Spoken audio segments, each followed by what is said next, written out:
So I'd like to open by asking you if there has ever been anybody in your life that you have kind of treated as a bit of a hero. Somebody that you looked up to, somebody that you admired, somebody whose character or behavior that you just really wanted to copy. Perhaps you wanted that kind of, approach in your own life and you wondered how they did it. I'm sure that you can think of several people over the time that you've been alive that could fulfill that criteria, I'm sure. As I was going through secondary school, this is kind of going back into the distant mists of the 1980s, I had a maths teacher called Mr. Taylor. And we had this policy in our school at the time of going through, normally you have a bunch of exams in year 11. I was speaking to a lad at the back actually who's got some exams coming up next year. I think he's going into year 11 and then also in year 13, don't we? So, GCSEs and A-levels. Back in my day it was O-levels and A-levels. But our school had this policy that if you were doing well in a particular area, you could take an O-level early. And what they did was they had this thing with maths and French. And so if you were kind of doing maths and French well, you could take them in year 10 rather than year 11. So I was in a set where we could take maths early, but I wasn't very good at maths. Maths is not my strongest subject. I can get by with a bit of help, but it doesn't come to me naturally. Now, three of my boys, George, Simon and Adam, have all taken maths for A-level, and then Adam's taken further maths. And Chloe's putting up her hand to say she took maths for A-level too. So you can tell which side of the family maths comes from. It doesn't come from my side of the family. Anyhow, Mr. Taylor was the teacher who was in charge of getting us through to year 10 early O-level maths exam. And he was a brilliant teacher. He was fantastic. He had a knack of explaining things and drawing things up on the blackboard and on the whiteboard and on the flip chart and, bringing in props. And he'd use illustrations from things like pizza, which we would then eat afterwards. And, we'd make walls with bricks and things like that. Not only was his teaching great, but he also made time for some of us slower ones. And that I found one of the most valuable things he did. He gave us practice and confidence one-on-one. They'd often have a period of time at the end of the class where there was a little section of 10 minutes of quiet working, and you could go to his desk and you could whisper, "I'm not sure how to do this," and he would help you. And he would get out a sheet of, it was a sheet of something called foolscap. Does anyone remember foolscap? Put your hand up if you remember that. That was the standard size of paper before A4. That's how old I am. And he would get a piece of foolscap out and he would write out, and he would write out the problem with you. Another thing that I really, really liked about him was that he had the most beautiful handwriting in the whole world. I mean, he had a blue fountain pen with dark blue ink, and when he wrote, it was like a medieval manuscript. It was gorgeous. It says something of the man that I spent a whole summer trying to copy his handwriting from some of his notes he'd written in my maths books. And actually, I would say that some of his handwriting has survived into my handwriting to this day. It really has. He helped me get a B in O-level maths, which is a pass. A, B or C is a pass. And I've been very, very grateful to him. And he was kind of one of my unlikely heroes. I wouldn't have used that language at the time, but looking back on it, he really, really helped me. And I just wonder today, are there some people in your history who are a bit of a hero to you? And have they done some things in your life that you really admire? Or are there people who have qualities that you would just be so pleased if you had some more of those qualities in yourself? That's kind of who a hero is to us, isn't it, really? And so today we're commencing a new preaching series for the August summer holidays, next 5 weeks or so, called Bible Heroes. Bible Heroes. And just as Mr. Taylor was a bit of a hero to me in maths and biology, he taught two subjects. For me when I was in school, the Bible is full of heroes that we can copy and admire. There are loads of examples of people in the Bible that are very inspirational, aren't there? And so over each week in August, there's going to be a different speaker from the church who's invited to come and speak. And each speaker has been asked to select a particular Bible hero from the pages of Scripture as they feel led. So they might say what they admire about this person. They might bring some lessons from this person's life. They might share why this person's example has been a really positive influence for them. And they might talk about an episode from this Bible hero's life, and they might be able to show us how we might be able to copy something of their example, and maybe in how they navigated something difficult, maybe. So the aim of the series is to kind of give us a glimpse into a range of different people, to see what they were like, and then find out how their particular relationship with God made a difference, and then maybe how that influence could influence us. So I'm going to open the series this morning with a man called Daniel. Daniel from the Old Testament. He has a whole book assigned to him. And as I've reflected on Daniel, there are many, many things that I admire about him. I had a quick read through the book of Daniel this week. It is a phenomenal book. Let's unpack a little bit of that. Before we do that, let's set the scene a little bit in the history for Daniel. At the time that Daniel was alive, there was a nation, or a very large nation, adjacent to the nation of Israel, called Babylon, or there was a city called Babylon, and they had a big empire called the Babylonian Empire. And they were very powerful, and they were a near neighbor in the Middle East of Israel. And they had a king called Nebuchadnezzar. Nebuchadnezzar is a great name to learn how to spell and use to win in a quiz. It's one of those really tricky names to spell and say as well. God had become so fed up with Israel worshipping other gods at this time, and with their really poor moral behavior, that he decided that they no longer deserved their own land anymore. And that's quite a drastic measure if you think about it, isn't it? Having spent all that time and energy getting the people of Israel out of Egypt, he's so disappointed with their new occupancy and tenancy in Israel, he says, well, I'm going to send someone who's going to cart you off. So that's pretty devastating. So he ordains King Nebuchadnezzar to invade and to take over Israel and to remove most of the people back to his nation and his big city. And what Nebuchadnezzar does is he also sacks Jerusalem. He kind of brings it all down. He removes all the things from the temple that they'd spent so much time and energy putting in, and they've got no ability to make sacrifices to God. And I guess from God's point of view, it's like, well, you weren't sacrificing to me anyway, so I'm going to take that all away. The book of Daniel itself opens with Daniel and his friends being removed into exile from Israel by Nebuchadnezzar and arriving in his court. They get picked out for their aptitude, and they're set to serve in his service. And then most of the rest of the book of Daniel occurs while Daniel and his friends live in Babylon. They're displaced for the rest of their lives. And they have to live in Babylonian culture. Imagine for a moment we were asked for some reason, probably because of collective bad behavior, that we'd have to go and live in a more moral nation than our own. I'm just going to pick Ghana out of thin air. So many Ghanaians go to church. They have like 1.2 million people, I think it is, the last time I looked, who go to church. It's a phenomenal number. And they're great. And we'd all have to go and learn the customs of the Ghanaians. And we'd all have to kind of fit in over there. That's kind of the deal here for Daniel and his friends. There's also no mention that Daniel and his friends ever return. Think of that for a minute. Leaving a nation, going somewhere else, and then finding out that that's your life story. You're there now. I believe right at the end of his life, Daniel could have had a chance to go back to Israel, but he was like 90, 95 at that time, and he didn't want to do that. I want to sketch out some of Daniel's key traits to us and to say why he's one of my heroes from the Bible. And then towards the end of the message, because as you kind of listen, you're going to realize what an amazing man he was.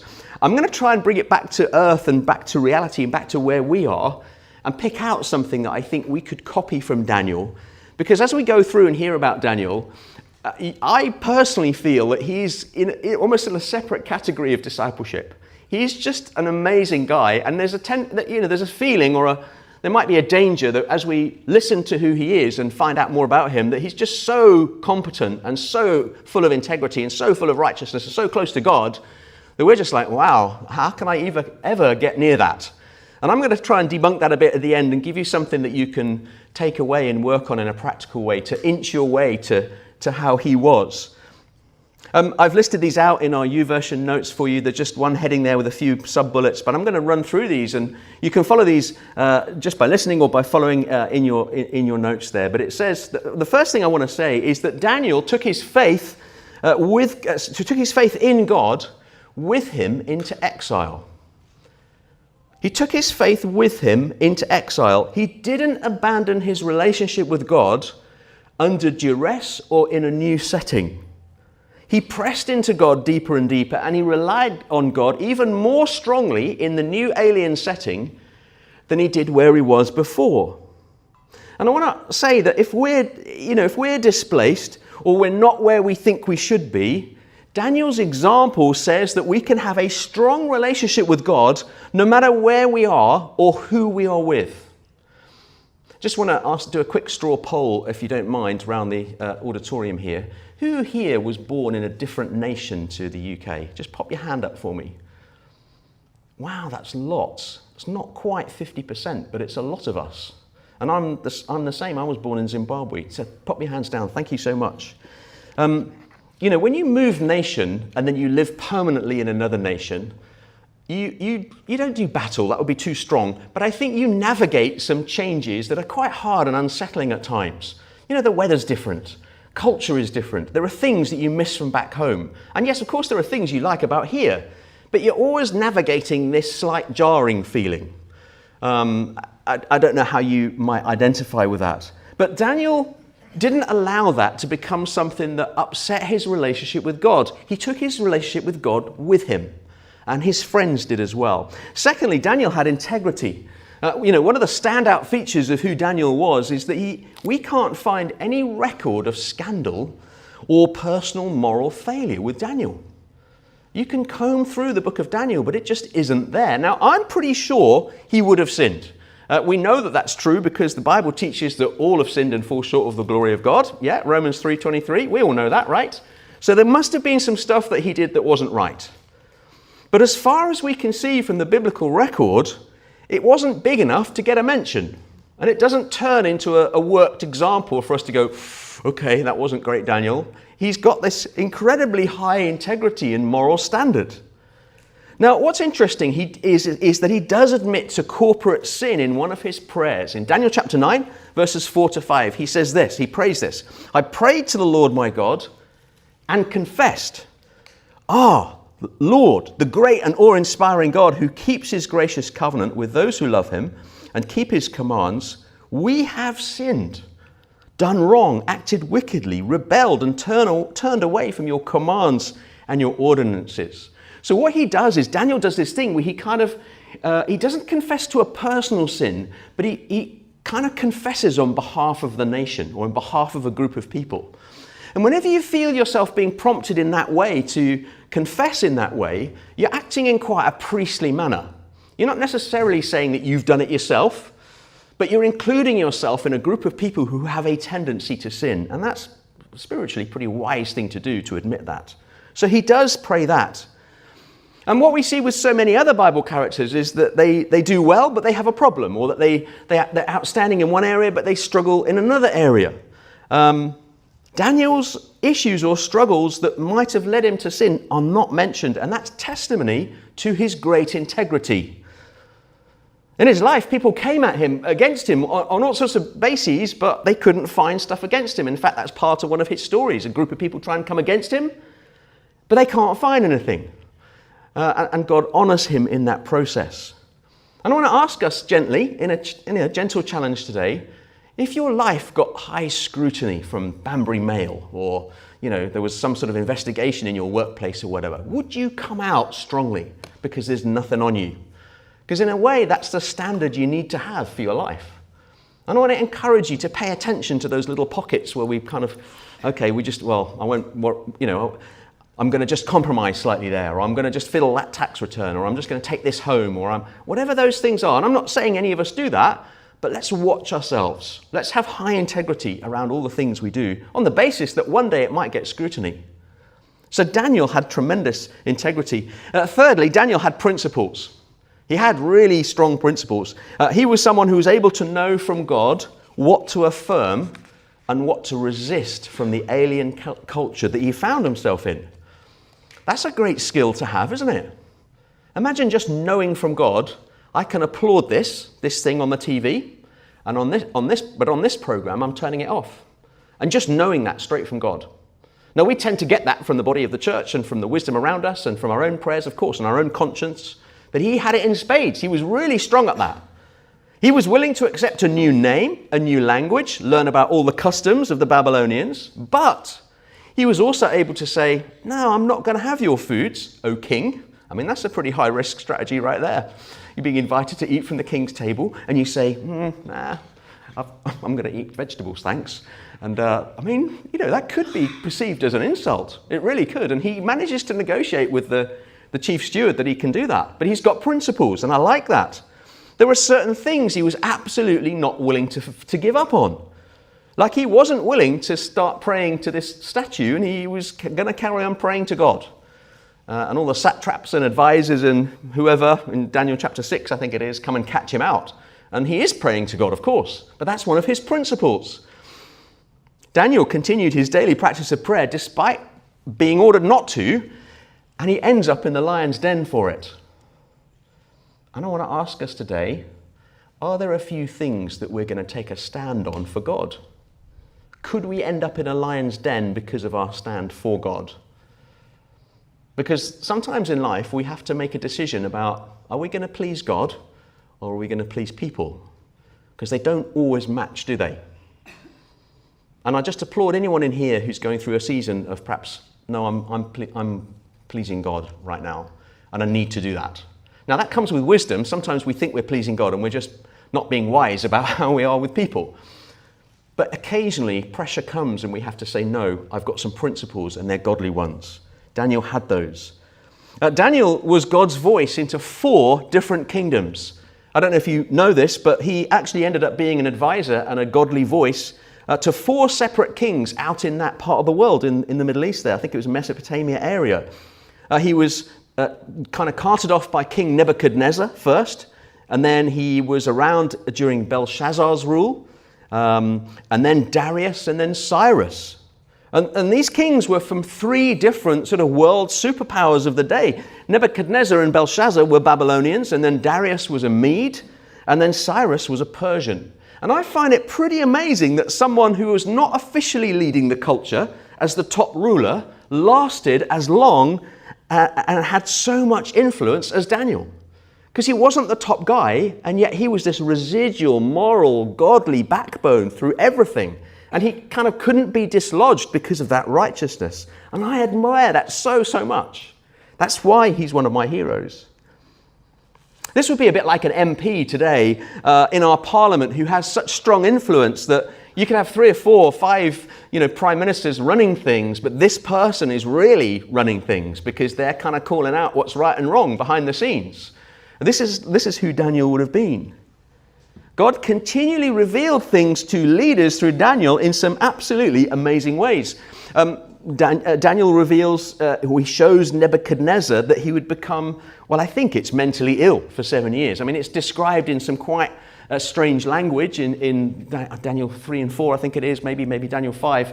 Nebuchadnezzar gets ill, and he goes off for a while, and he kind of eats grass, and he's out in the wild and getting rained on, and it's all very kind of strange. But the picture, I think, is of an extended season of mental unwellness. But Daniel speaks to him about that and before it happens, and then it all comes true. And then Nebuchadnezzar is restored, and that's a journey. We could look at Nebuchadnezzar's life, and part of his journey is realizing that God is in charge, not him. And that's a whole fascinating sermon in its own right. Or how about the episode at Belshazzar's feast? Now, Belshazzar was Nebuchadnezzar's grandson and was not a very moral man.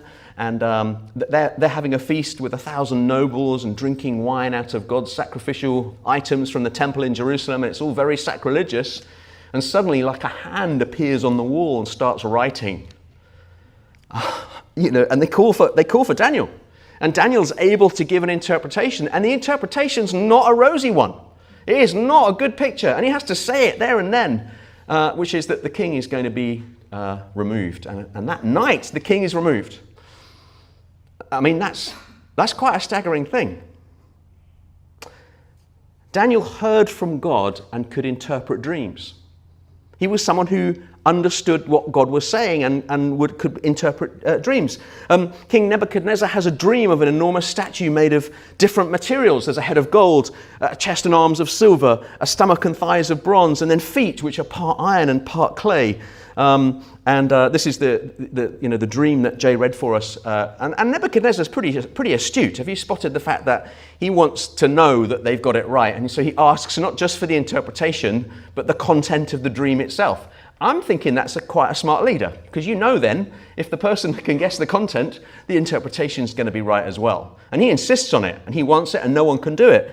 But Daniel can. Well, Daniel can't, but Daniel says, I know someone who can. That's the difference, isn't it? He knows a person who can. Isn't it wonderful we know a person who can, right? His name is Jesus. That's such a great thing in our lives. Now, scholars have come to recognize that there's a little bit more to this massive statue than might be first apparent, and that they seem to be pointing to some different subsequent world powers that came along that have existed in history. And again, we can discuss that another time, but Daniel not only received the content of the dream, but he also got the interpretation and was able to supply it to King Nebuchadnezzar, and Nebuchadnezzar was suitably very impressed. Daniel's prophetic gift from God was exceptional. He was outstanding at prophecy. He was able to bring some incredible and very visionary prophecies, many of which have been fulfilled subsequently in history, and some of which, however, are still to happen. And so if a whole bunch of prophecies have happened already, and you can point to them, what kind of credibility does that give to the ones that have yet to happen? It gives them very strong credibility, doesn't it? Because you know that based on track record, Daniel's got a high hit rate with these. In Daniel 7, Daniel has a vision of God as the Ancient of Days presiding over a heavenly court of reckoning. And then also, and that's a picture of God, and then also present is somebody called one like a son of man, who is a reference to the Messiah. Messiah means anointed one from God. Now, the Jews all knew that the phrase son of man meant the anointed one who was to come from God, and that came from Daniel. And actually, Jesus refers to Daniel's prophecy at his trial. He picks it out. I think it's Caiaphas says, so, who do you say you are? And then Jesus responds, I think he says something like, well, are you the Son of God? Caiaphas says. And I think Jesus says, you have said it. And so you may know, I can't remember the specific wording, I should have looked it up, but it's one like a son of man will come on the clouds of heaven. And he does a specific reference to Daniel 7, and that's what irritates the Jewish scribes and leaders at his trial overnight, in Caiaphas' headquarters. That's the thing when they go, you are claiming to be the Son of God. Because they all knew that what Daniel was talking about from Daniel 7 was a vision of who God was, and that he was going to come. Think of the prophecy of 70 weeks that Daniel brings later in his book. Many believe that to be 70 periods of 7 years each. A few years back, I'd love to get to that level. I read a fantastic book by a guy called John Lennox, who is was a professor of mathematics, funnily enough. That seems to be a bit thematic today, at Oxford. Really strong Christian apologist as well. And he's written a book on Daniel called Against the Flow. And I've put it in your YouVersion Bible notes. If you're someone that likes really solid, decent, kind of in-depth research, data, information, stuff that I thrive on. I love that stuff. Get that book and treat yourself to it. It's a phenomenal read. It's really, really good from one of the nation's best apologetic minds, in my view. I've linked that for you on Amazon in your YouVersion notes. But basically, Professor Lennox does this careful calculation of the 70 weeks in the book of Daniel. And he's kind of worked out, using his maths brain, I'm glad there's somebody with people with maths brains in the world. He's worked out that Jesus' crucifixion could very likely have taken place on Friday the 3rd of April, AD 33. And he counts using Daniel's prophecy from the 70 weeks, starting from the Jewish month of Nisan in BC 444. Like at the beginning of Nehemiah, when the call goes out to rebuild the city. And Lennox's calculations even take into account variances between our calendar today and their calendar back then. So Daniel's prophetic prophecy accuracy is really, really good. Very, very strong, very accurate. He's a highly accurate prophet. In fact, some scholars or a group of scholars have got into a kind of a debate about him because They disagree with when his book was exactly written because the prophecies in it are so accurate that they think, well, you must have lived about 200 years before Jesus because there's no way you could have predicted everything that happened before you were born because it's far too accurate. And then there's some other scholars that say, well, no, you did live at about 650 or 600 BC and you just had a great gift from God. And I'm in the second camp. I think God just told him stuff. And he was like, yeah, and he was faithful to that. And it was very, very accurate. Daniel also had many apocalyptic visions. The book of Daniel is probably the second most apocalyptic book of the Bible after Revelation. Now, apocalyptic or apocalypse is one of those words that's kind of been twisted a little bit by our culture because of that war film, Apocalypse Now. And we all think that that means a disaster, and there is a little bit of chaos that goes with the idea of apocalypse, but really apocalypse means a revealing. It means a revealing from God, that something is going to be laid out and made a bit more clear. And so in chapter 7, Daniel sees, there's several chapters where there's a lot of apocalyptic content that comes out of Daniel in the Spirit. In chapter 7, Daniel sees 4 chaotic beasts rising out of the sea, representing successive world empires. In chapter 8, Daniel experiences a vision by a canal. Hey, we're just by a canal. And it's kind of a two-horned ram and a fierce male goat, representing 2 conflicting kingdoms.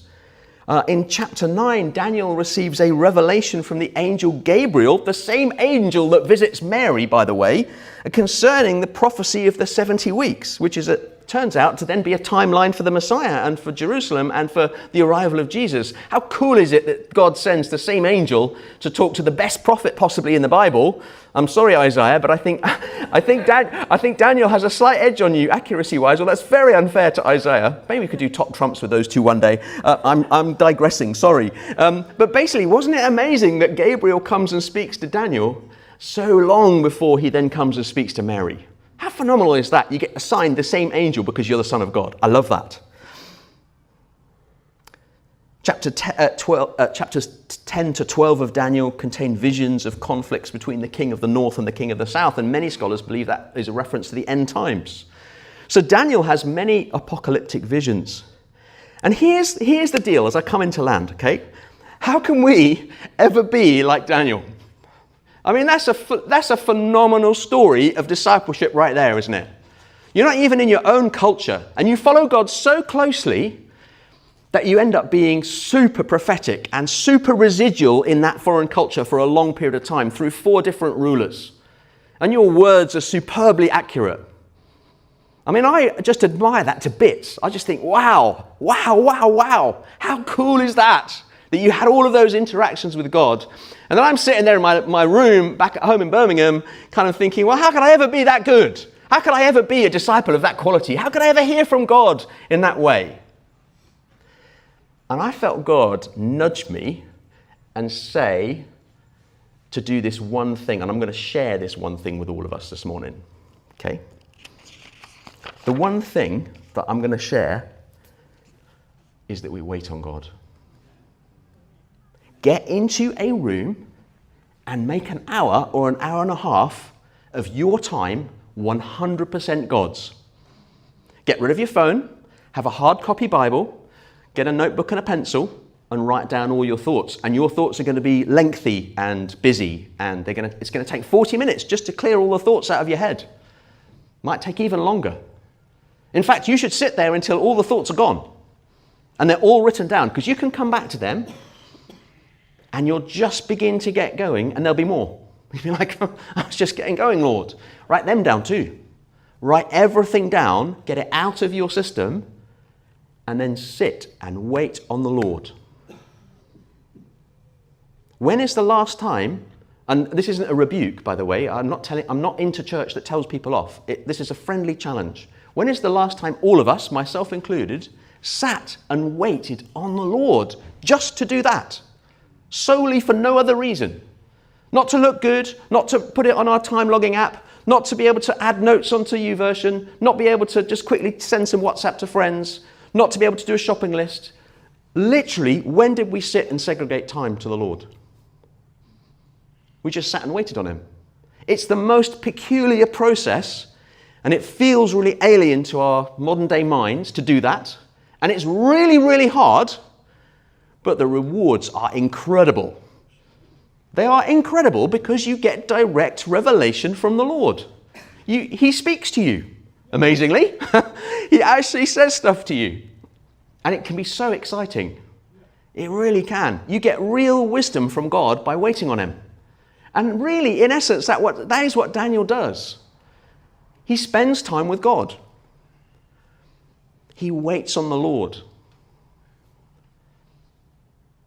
I remember a time many, many years ago where I just did not understand why God says at the end of the book of Jonah, why should I not be concerned with this 120,000 people and animals who do not know their left from their right? Do you remember that sentence at the end of the book of Jonah where basically Jonah's being told off for having such a small mindset about himself and his plant and his situation, and God's going, oh, dude, there's 120,000 people here who need salvation. What is your problem? I've sent you to speak to them so that they can know me. And I sat there and I literally made this a point of sitting on the Lord and waiting until God told me why he said that, because it's a sarcastic question, isn't it? It's kind of like, why would God ask that? Why would he say left and right like that? There's something in that. And after about 50 minutes, I think it was just under the hour, I suddenly, this came from the Holy Spirit, I suddenly realized why God would say that. Because looking down from heaven, Jonah did get his left and right mixed up a little bit, didn't he? Because he was supposed to go one way and he went the other way. And so from God's point of view, looking down on the Google Maps of history, Jonah ran the wrong way. And so therefore, Jonah does not know his left and his right either. And so there's a kind of sarcastic dig to Jonah coming from God, from God's perspective. Now, those kinds of little nuggets that pop out do not come along just straight out of the blue while you're, waiting for your Nando's order. They don't. You have to go and sit and wait on the Lord. And I just want to really, really encourage us as Banbury Community Church, let us make some time this summer where we set things up to work for us to have some time with the Lord. And you're going to have to work at that in terms of your schedule, who's going to interrupt you, your day, your media, your tech, your duties, your work, your time, all that stuff. Will something as incredible as a hand writing on a wall appear in our time? Because a few of us sat and waited on the Lord. Could we be visited by the angel Gabriel? Well, biblically, that is possible, right? It's not impossible, is it? Who here thinks that could be possible? Come on, put your hand up, because it could be possible. So before we get really kind of concerned and kind of feeling far behind because Daniel's example and ministry is so next level, let us remember we have the capacity in something incredibly basic and obvious to hear from the Lord ourselves. And I issue a friendly and gentle and definite challenge at least once this summer holidays in August. So we're in August, right? It's 2nd of August today. We've got another up until the 31st. I want for you to make an hour or an hour and a half where you try and attempt this. Wait on the Lord. And add to that, ask him a question about something that you want to know the answer to, because it seems to me that the book of Daniel is about the impartation of God's wisdom into difficult situations, isn't it? God tells Daniel what he needs to do. We're a culture where we need to be told by God what to do. We have the Word, we have Jesus, we have the Holy Spirit, we have each other, we have the church, we have the wisdom of the global church. But I do find myself wondering, is anybody actually just taking the time to sit on the being himself, the Lord? Amen? I'm going to ask the worship team just to return. Thank you, worship team. Thank you so much.